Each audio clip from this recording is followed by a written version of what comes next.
It's foolish to spend a bunch of money if we get a steel crank. Yeah. They're expensive. Hey everybody, welcome back to another episode of Ask Ed on BarryTsGarage. It's always great to have you along. We've got some great questions you have sent. And I'm Barry T, and I've got Ed Smith. Good morning. It's a fun day. We're having a good day. We had a fun day yesterday, so can't get any more exciting than today. Hit that alarm bell so you get a notice when we do a new video, because we post videos all the time, and you might miss them. All right, well, I'm going to get straight into it. We've got some good questions today. Now, the very first question is from Brett, and Brett is wanting to know more about matching a carburetor to an engine size. So sometimes people don't know very much, about CFM. It's cubic feet per minute, I think. Yes, yeah. But they don't know how much. Is there a guideline? How do you think about that when and there's street engines and there's racing? Like, how do you work that out when you're thinking about it? Usually the carburetors are originally in 50 series, like 650, 700, 750, 800. Okay. That's a normal thing. And they have some 785 carburetors especially, but they're really expensive. Mm-hmm. So then with the cubic inches and stuff, a normal carburetor, like a Ford 2-barrel, is somewhere around 350 CFMs. Okay. For a 2-barrel for a Ford truck. Okay. And they would even put that on a 360 Ford truck. Uh-huh. That's the early 390 type motor. Uh-huh. See a lot of 2-barrels on there. And some 302 Fords, they would put that carburetor on a 302 Ford. Okay. But then like the 390 Ford truck all had 4-barrels. Oh. I think as far as we can see in our your experience, a 4-barrel. Yeah. And that would be about a 600 4-barrel carburetor. Okay. So and the 600, let's just the barrels are usually the same size. So maybe 300 in the front and 300 in the back of the 4-barrel. Okay. So it's fairly simple. Okay. Now, is that similar with the Chevys or the Chrysler Yeah, cars? Chevrolet is the same thing until they got into the Quart-of-Gas stuff, where it has the little barrels in the front, and then the big ones, the secondaries. Okay. So I don't know exactly what the CFMs of the front one, but that would be really small. Mm-hmm. Maybe 200 would be the CFMs in the front of the Quadra-Jet. Okay. And that thermal quad that Chrysler made some 2 years ago, Yeah. So anyway, we would buy a carburetor, 650, and put it on a street car, just a normal car, start up in the morning, not doing anything, just to maintain whatever you're doing, mm-hmm. and driving it, whatever, a family car. Okay. And then if we had some kind of an engine, 350 cubic inch, maybe with a camshaft and a little bit more compression, 10-to-1 compression, we might go to a 700. Okay. And then into the 454s, then we like to go 750. Okay. Yeah, 750, somewhere along there. Okay. And they'll run 5. That's a street car. Maybe I would put a 750 on a boat motor, single 4-barrel. Okay. If you put 2 carburetors on, you put 2 600s. Okay. Yeah. And they'll flow it. So it's not a straight line math. It's kind of a feel thing. It's just a fuel thing, whatever you're going to do with it. A little high performance. Yeah. You put a little bit more carburation on it. Okay. And then some of those carburetors have smaller primaries, mm-hmm. and bigger secondaries. That would be like street racing and things like that. Okay. You spend a little bit more money on a carburetor then. Okay, so then let me just think for a minute. Someone that maybe doesn't know, but they want more power. Let's say they have a small, let's say a 289 Ford or a 305 Chevy or 283 Chevy or something, or a Dodge 318. What would happen if they put a big carburetor on it? Well, what you just mentioned, all those motors came with 2-barrels. Okay, yeah. Every one of them you just mentioned. Okay. So then the first thing you do is take an intake off and put a 4-barrel on it. Okay. Aluminum intake and one of those nice 600 carburetors on that 300 cubic inch motor. Yeah. Yeah. Okay, but that'd be sufficient. That would be good. Yeah. So if someone they have one of those smaller engines, but they want more power, do they just stick a 750 CFM in? No. What happens? Not with that 300 cubic inch or 305. Okay. The 700, you need a good 383 motor. That's a Shimming stroker. Okay, so what happens to a small block if you put too much carburetor? Rich. It runs rich? Way over carbureted. Okay. Yeah, way over carbureted. Okay, so that's not a good idea. Not a good idea, no. Okay. No, you just can't. With that same time, now you need bigger exhaust. Mm-hmm. You get the whole package. But when you rebuild the motor, think about, okay, now we're going to take the motor out. We're going to put a bigger motor in the car, a Chevy truck or something, and then we got a dual exhaust. and bigger exhaust, same way, and bigger carburetor, and the faster it goes, yeah. Right, because really the engine's an air pump, and the carburetor's the beginning of it. Yes. The air has to go all the way out. Yeah, all the way out, through. yeah. Okay. That's good. Okay, that's a good summary. Thank you for that, Brett. Next question is from Joseph Cowan, and he sends some good questions sometimes. Thanks for that, Joseph. He's a Ford guy, and they have all these Falcon Utes and stuff. It's interesting. I used to sell a lot of speed shop equipment maybe 30 years ago to somebody in Australia. Yeah, okay. And they would come up here and we would sign and save our used intake manifolds if they're in good shape, and he would come buy them all. Okay. So we had some good friends in Australia. I think I have his business cards there. Okay. And I don't know exactly what town he was in, but Yeah. It's interesting. Yeah, so he's a Ford guy and he loves the Y block, okay? Those old Ford Y blocks.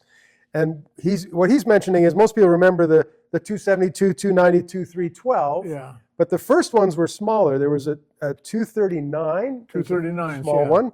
And then he says the rarest was the 256. It was pretty rare. 256? Yeah, very rare. I don't think I've ever seen one. I think it was only 1 year, and it was right after the 239, or maybe when the 239 came out. Yeah. So his question is, he likes different. So his way of hot rodding is he would like to put a 256 in one of those Australian Falcon Utes. Do you run into people that just like to do something that's odd as opposed to I just normal? finished one. Okay. Did you take any videos of that 270, 292 I just finished? What a gorgeous motor. Mm. It run like a top. It had a little bigger oil pan on it. And then had the T-bird valve covers and had aluminum 4-barrel intake on it. Right.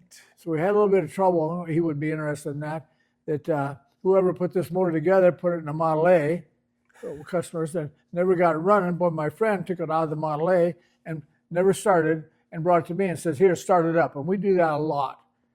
People, before they finish the car and then can't get the engine running. They got the car gorgeous, but never started the engine. That's not a good idea. So with that, we had trouble getting the oil filter stop leaking. Okay. Come to find out, we looked at our stuff and it took an extra little tin shim behind it in the oil filter. The oil filter was leaking.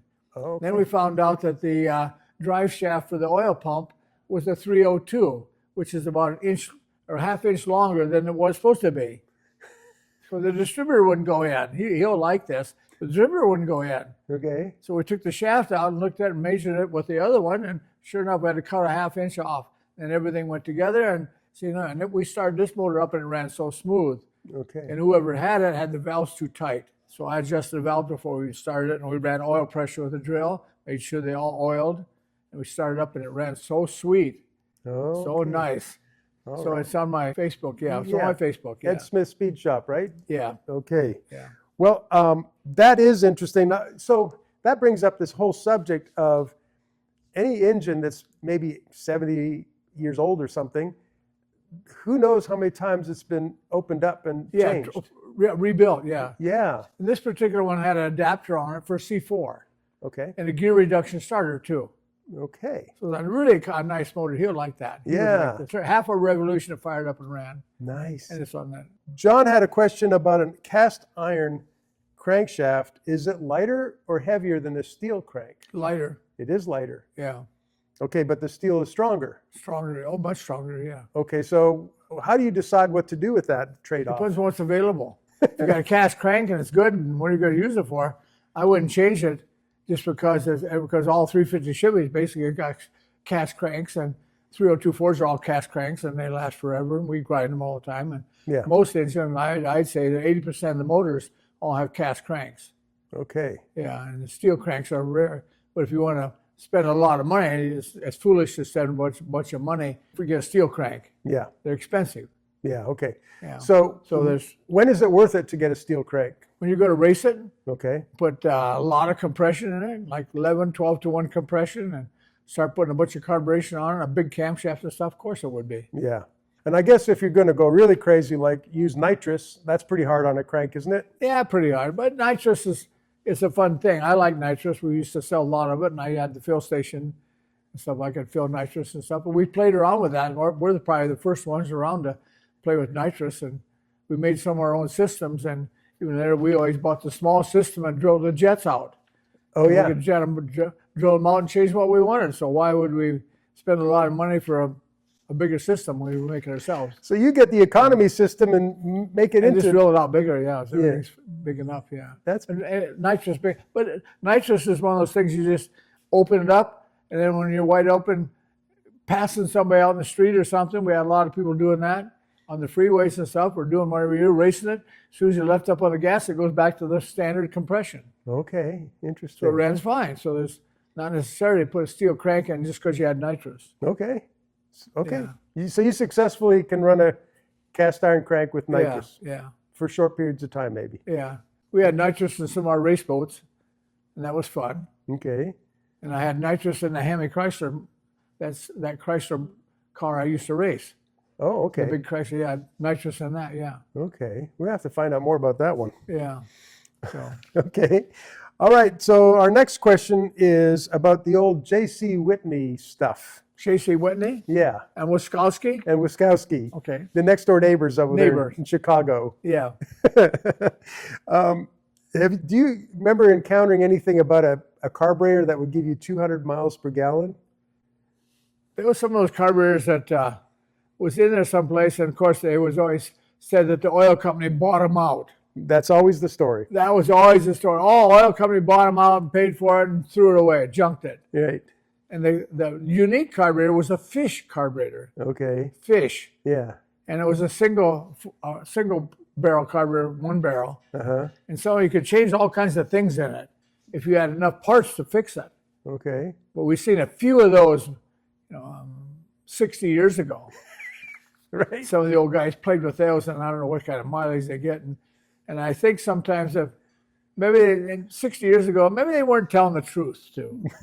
Maybe. I stretched it out a little bit or something. But It's either 20 or 200. yes, and I knew one of the guys that was kind of sorry about getting that mileage and stuff was Mel Larson. Okay. Was a single guy, and he actually, we used to go to his house for meetings and stuff, and he had all kinds of trophies for the economy run. Oh, right. Yeah, they used to have that. Popular Mechanics Magazine give the reports on that stuff, and it was different classes. Yep. And he won so many of those guys. And actually, Mel Larson, and people who would know that, he actually went together with somebody from Scottsdale that had a little bit of money, and he was quite a promoter. This Mel Larson guy used to own the drag strip out here, and I think his dad homesteaded it. Oh, okay. From Luke Air Force Base. He used to be an old runner. And then he ended up got some people, Mel Larson guy got some people, investors, and they went to Las Vegas and started Circus. Really? Yes. And he was the vice president or something, of all that thing, Circus and the Pyramid, and Wow. about 5 casinos, Edgewater, and they used to sponsor our dirt track car. Really? So we all helped one another out a little bit. Isn't that? We always knew one another. He was a good friend of mine, Huh. even though he was up the uppy. Yeah. We used to stay in the, we didn't have to pay so much to stay in the Circus if we ever went there. Okay. But what a guy. But he won those things, and some of the things he did to win those, he stripped the sun visors out of the car, everything else, a station wagon, maybe a station wagon 6-cylinder Plymouth, put about 65, 70 pounds of the tires, and took the sun visors out and the cigarette lighter and everything out of the car, and drove it, and he could get like maybe 36 miles to gallon in that 2-door station wagon, and he won some of those Mobil Economy runs. Right. That people probably don't remember that, but that was every year they would have those. Yes, they would have every year for the new cars. And we had one we were just playing with, and we had a container that held a quart of gas, and we did it one at the dealership here with a Plymouth car, and there was we hooked it up to the fuel pump and the carburetor, so we know that we could fill that quart and then drive down the road. So there was 4 of us took it out and drove it. Each one was done the same thing, and we marked down the mileage and how it took us to use that gallon of that quart of gas. Okay. So at that time we got 13 miles in town. We turned about every intersection, couple like you normally, stopped the stop sign. Yeah. Then we took it out on the road, and we got 23 out on the road. Okay. Exactly 55 miles an hour. Okay. And 13 in town, and all 4 drivers got the same results. So that's the difference between in town and out on the highway. Yeah, there's a big difference. Yeah. So it's fun to do that. We did that a few years ago. Oh, yeah. Playing around. Yeah. Probably that was, I'm going to guess, knowing your background, that was in the early 60s. It's probably, yes. Probably 61 or 2, yeah. Yeah, okay. Yeah. That's good. That's So fun. it's kind of fun. Yeah. Yeah, that's part of our car history when they did that. It wasn't all in the lab anymore, and they wanted to prove it on the streets. Yeah. JW is asking about thermostats and how they interrupt the flow. And he said, have you ever tried changing the size of the orifice for the thermostat, or find a way to change the valving on the water so it could flow easier? Have you ever messed with that kind of a thing? Of course we did. Our race cars and some of our cars that were on the street here, again, that's that water pump. Mm-hmm. Chevrolet has that water pump that has a different fitting in the side of the water pump. And you can run a hose between there and the back of the motor. Uh-huh. And we used to put it in the back of a Chevy head, a full 3/8 hose, Okay. like a braided hose, and put cold water in the front of the motor and put cold water in the back of the motor. Yeah. But in the thermostat, then, there's not much you can do with the thermostat. And I disagree with thermostats sometimes. And I know an engine gets its best economy, as far as I know, on horsepower at 200 degrees. But that's a little high. Mm-hmm. And I remember some of the Corvettes, the fan didn't come on till about 225. Yeah, it's pretty hot. Yeah, the fan. So we could go down to Chevrolet and buy a different sender, and the fan would come on quicker. Okay. But at that much underneath the hood of the car, it would melt all the plastic fittings. Right. So in a few years after the car was older, and today's cars the same way. Mm-hmm. It's a sad, go down the road, and we had one the other day here, go down the road, and a little plastic fitting in the back of the motor. And it broke off and let all the water out of the back of the motor. Oh, wow. The heater fitting, Mm-hmm. of course, the hose was hooked right to the fitting. So we had to go down to Chevrolet and buy that fitting. And it was down behind the motor. I think they took it to a dealer that would charge you, of course, they're going to charge you some antifreeze. And that fitting was $200. Yep. And $500 labor. You saw there, that plastic fitting. Yeah, so you just spent $700 on a little piece of plastic. Yeah, a little piece of plastic that broke off. That's a heater fitting. You did something else. But anyways, I disagree with all that stuff because it just melts all the fittings. You touch anything, they break. Yeah. And you have to go to the factory, whatever model it is or whatever it is, on Toyota and everybody else. We always, when we put thermostats in, we punch a hole in them to get the air out of it. And then sometimes we'll take our side cutters and cut a notch right in the fuel in the thermostat. So, yeah, okay. So it will flow something. Something will come through, yeah. Something will come through there. Do you like to orient it where that hole is at the top? What? Is that hole, does it matter if it's at the top, if it's a No, side? it don't matter. We don't care. As long as the air can get whatever. out. And particularly the plastic for us, we're in Arizona, so it can be 120 degrees outside, and that hood is closed and the engine's trapped under there, and it is hot. It's hot, yeah. Yeah. So the heat of the engine is one of our main problems as far as I know today. That's what we our deal main with. thing is the heat. From Shade Max, he says, I believe a lot of the modern engines now implement balance shafts. What are your thoughts about balance shafts? That's fine. Okay. Chevrolet, that 4.3 shook quite a bit, and they put balance shafts in them then, on top of the camshafts. Okay. And we see that all the time. Yeah, I agree with that, sure. Okay, but it also changes, I guess there's a more rotating mass in the engine there. Sure, yeah. So it changes that. Yeah. You wouldn't want that in racing though, would you? Sure. Oh, you do? Yeah, sure. Okay. I remember I went over to Clint Brawner, everybody knows who he is, over to his shop many years ago, maybe in the 75s or something, and there was racing 302 Ford motors. Uh-huh. And the 302 Ford motor had a balance shaft casted in the block. Really? Right beside the crank, on one side, not upper or lower, but on the side. Mm-hmm. And it had a gear driven, and it had a special pan that went around that shit. Okay. And I seen that. That was the Indianapolis car. Okay. Motor. Yeah. When they were racing 302 Ford. So that just helps to make it run smoother, and run smoother, more horsepower.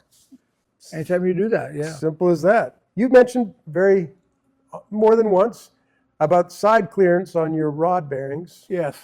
One of the boys asked me the other day about that. Okay. And he wants like how much do you really need on a street engine? How much side clearance? And can you explain, just for people who haven't seen it yet, what side clearance, what you're talking Maybe about? the only thing they tell you is minimum. Okay. Minimum 10, 12 or something. A race motor, I would run 30, 35 because that means nothing, absolutely nothing. It has no effect on anything besides the oil goes in there, and the oil between the bearing and the crankshaft does its job. Yeah. And it couldn't actually get away from the rod bearing. Do you have a rod here somewhere where I could just hold one, or you could hold it and show it? Can you explain the rod bearing clearance within the bearing and also side clearance and how that works? Yeah. A connecting rod, there's one aluminum rod. And actually the bearing would go in here, and you got clearance between maybe a 1 or 1.5 thousandths between that bearing and the crankshaft. And that's where your oil pressure is contained. Okay. But the oil pressure's got nothing to do with the side clearance. But you want the oil to stay in there and do its job, but then leave there. Okay. You want it to go out the side clearance, so the side clearance is important. If you had 5 thousandths or something, that oil would stay in there and boil. It gets so hot that it would melt the lead out of the bearing.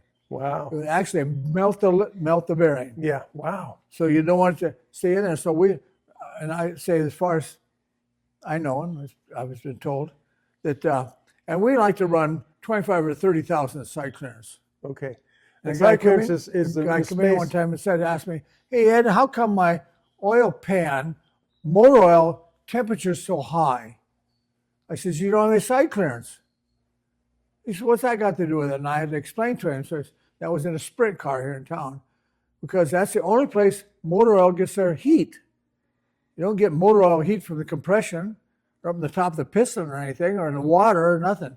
But motor oil heat is created in the bearing surface between rod bearings and main bearings, and a little bit in the cam bearing, but not much. Mm-hmm. So, and I think NASCAR then runs 100,000 side clearance. That's pretty tight. Yeah, no, side clearance, 100,000. Oh, 100,000. Side clearance. Whoa. But maybe 1,000th bearing clearance.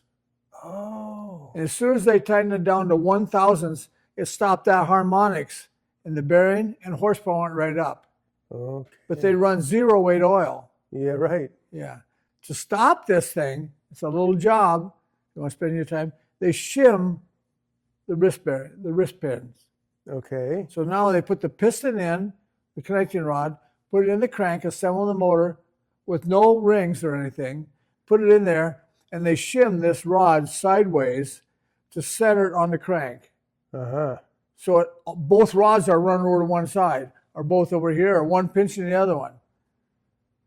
So they would shim the wrist pins up here with shims, round washers. Okay. On here. So they would locate it and locate this rod right in the middle of the crank. Yep. And the other one right in the middle of their crank. Okay. Oh, So it'd have the same thousand, maybe 30 thousandths here, 30 here, and 30 there. Okay. And that's the way they would assemble a motor. It takes a long time to do that. Each one of the motors, yeah. But that would be the correct way to do it if you want to spend that much time on them and stuff. Okay. Yeah. And then you've got the side clearance to let the oil out. Out. And You got then that it moves 30 around. thousandths between each one to let the oil out, go in the pan, go through the filter, something else or whatever else, and cool off. Mm-hmm. Cool off and come back around again. Yeah, right. That would be the correct way to do it. Nice. So if somebody wants to say, good luck. That's a great Yeah, explanation. it's a good project. Yeah. Yeah. And that's why sometimes you wonder how come it costs you so much money for a good race motor. Yeah. It's That's all why the time measuring and fitting and I guess. Yeah, and they all put it those- together several times. And the engine put it together, and they have to put it together many times and measure the height of the piston to get all the ones. So it just has deck clearance up here, the piston on the top of the cylinder wall, exactly the same on both sides. Right. Sometimes you have to move the pistons around, Huh. move the rods all around the motor till they get them as correct as you can. Wow. Then you might cut the deck 4 thousandths on this one and 6 on the other one to get that deck clearance the same. So you end up, they call that blueprinting. Yeah. And the only person that can afford to have something blueprinted like that is the guy that owns the motor. Yeah, right. Yeah. That's what I said. It's a lot of time You and could spend money. a lifetime Yeah. making that motor perfect. Mm-hmm. Yeah. If you but had that's- all these information and sort out what you really want to do. Yeah. So good luck. Anything helps. Yeah. All right, so the next question is from Alan Henley. He said, when he's remarking on the 21 stud Ford Flathead you did, okay, and getting parts and all that. And he says, he's asking, have you worked with Red's vintage parts? It's hard to find parts. Yeah, right. Especially when you start, and you can't look at the parts and you machine the motor. Yeah. Get the motor all machined and ready to put together. Now you got to find the parts. And that's Right. what's difficult. Now, have you ever machined a motor, tried to get parts, and then sometimes you just can't get the parts, you have to do some more machining? Sure. Okay. Yeah, that's why we just don't want to turn a crankshaft 30 under. Uh-huh. We would turn it 10 and 20 or something, or bore a motor. I hate to bore a motor any more than it has to be. Yeah. Because you can always go back and bore it again, or turn the crank a little bit more. Yeah. Okay. Absolutely, yeah. All right. That's one of the rules. That's yeah. part of the deal. Do you have any comments in particular for starters for the Chevy 350 or 305? Is there anything interesting about the starters? Starter? Not Yeah. really. They're just a normal. Yeah. I guess some people don't you have to shim them to put them in? Yes. And not all of them I need to think be. we went over that Yeah, we talked about it once. once or twice, and we Yeah. can do it again. It's fairly easy. Yeah. But you have to kind of know a little bit about what you're looking for. Yeah. And most people don't know what they're looking for because they've never been taught or didn't pay attention. They're actually what they're looking for. Yeah. And if you want to look at a starter or something, we can do that. Okay. But the gear reduction starters are a little different with shimming or it's hard to set up a gear reduction starter because it has by just visual. But the stock starter is fairly easy. What's the advantage of a gear reduction starter? Well, the starter's gear reduction again, instead of just a one-to-one armature that turns the speed, whatever it is. Mm-hmm. So it's gear reduction so that the starter spins faster with a slower speed on this thing. Okay, so it kind of gives it more power. More power. Yeah. Power to turn the motor off. It's got 10, 12 compression ratio. Yeah. Yeah. Now, weren't you around with the first Chrysler gear reduction starter back in 1959 or 59. something? I went to school in Chrysler. Okay. Yeah, gear reduction starter, the alternator, and the slant six, and the aluminum transmission. I went to school in Detroit for all those. Those were four major differences Major in 1 year. in 59 to, it was a 60 Yes. model year, I think. Yeah. That's amazing. That's when I came, shortly after I came to Phoenix and got a job over at the Dodge dealer. That was the biggest Dodge dealer in Phoenix, Pegler's Dodge City, 16th Street in Camelback. Okay. And then I became friends real quick with the factory rep Uh-huh. for Chrysler because he found out I would been and went to all those schools Yeah. and nobody else had in the whole region.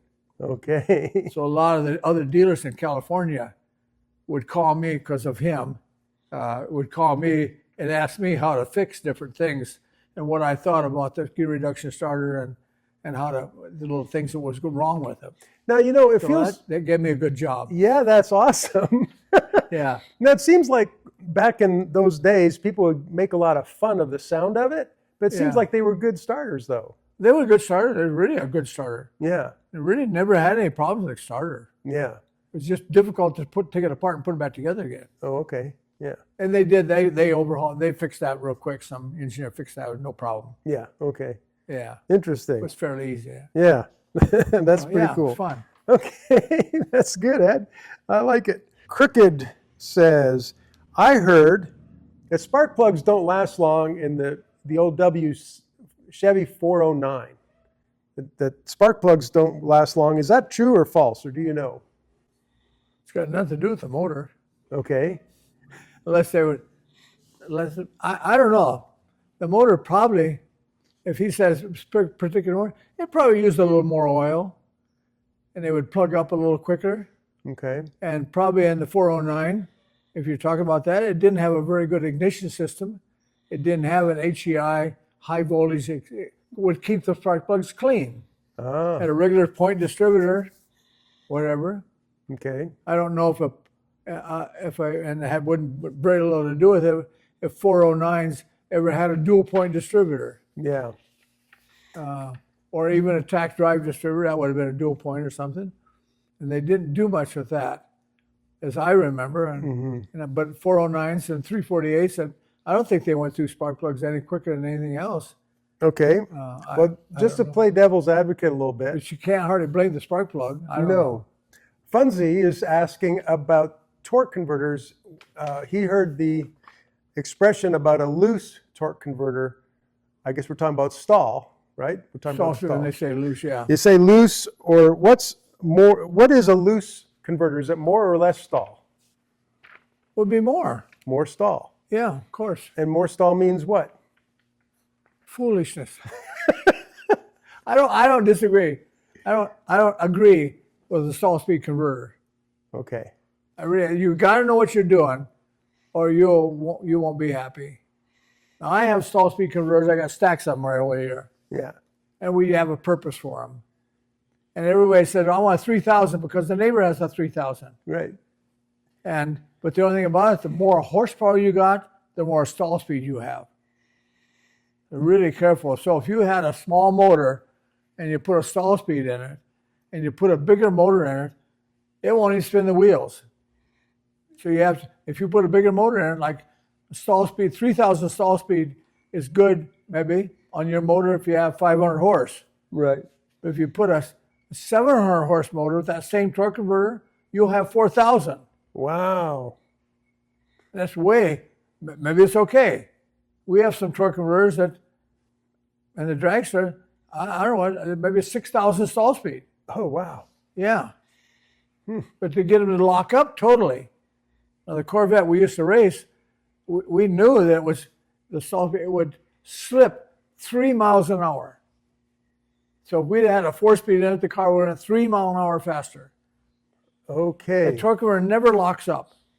There's no way to lock it up completely because it's a stall. Right. And sometimes on the stall speed in the streets, I like about a $2,000. Okay. And with a big size motor then, $2,000 with a 454 Chevy on the street. Actually, it was squeal the tires or spin the tires in second gear. They might even do a little wheel stand in second gear. Oh, wow. That's how much it would tighten up. But a 4,000 would just slip and not do anything. Okay, so it makes a big difference. Big difference in a torque converter. Yeah. And usually you should go, like you see the signs here, Hughes torque converters. Hughes are on the door here, and they're all my friends. Yeah. And we go to them, and I would, before I just ordered a 3,000 stall speed or a 3,500 stall speed for my car, because the neighbor said so, I would call them up. They know exactly what's going on. Okay. And they've had complaints. Oh, this thing don't run good, and don't do this, and don't do that. Mm-hmm. And they're professionals. And you tell them what you're doing with it, what you expect to do in the car, and drive it on the street, or you're going to race it. Yeah. And then you can get what you need. Yes. Okay. And the rear torque converters unbolt. There's bolts all around, maybe 35 bolts around it. Take it off and change the stator. So you don't have to buy a whole bunch of torque converters. That'd be your race car. Right. Because most torque converters are welded, aren't they? They're welded, yeah. Yeah. Yeah. One day we'll have to have a look at one that's opened up. We'll go down there one of these days. Yeah. We'll go down there and go through and I can show you what's going on. And I can show you what's going on in their shop. Okay. So, well, I look forward to that. I know what they do. I think our viewers would look forward to that. I think so too, yeah. Yeah, that'd be good. We have some things that we need to follow up on. Ed's friends. Yeah, we sure should. And make more videos of them because I have a lot of nice friends and got some really unique stuff. Yeah, that's very interesting. Well, thank you, Ed. We'll do that. Okay, that was the last question for today, and thank you for your questions. Keep sending the questions. We do enjoy those. Yeah, we do. And we get to them. We're a little behind, so some of you are asking, hey, what about my question? Yeah. We'll get to it, I promise. Yeah, okay. But thank you, Ed. We'll have a great day, and we'll good. look forward to the next one. Don't forget to hit that alarm bell. Some people are subscribed, but they don't get the notice. So hit that alarm bell so you get a notice when we do a new video, because we post videos all the time, and you might miss them. So, okay, thank all right, you. Take care. Bye-bye.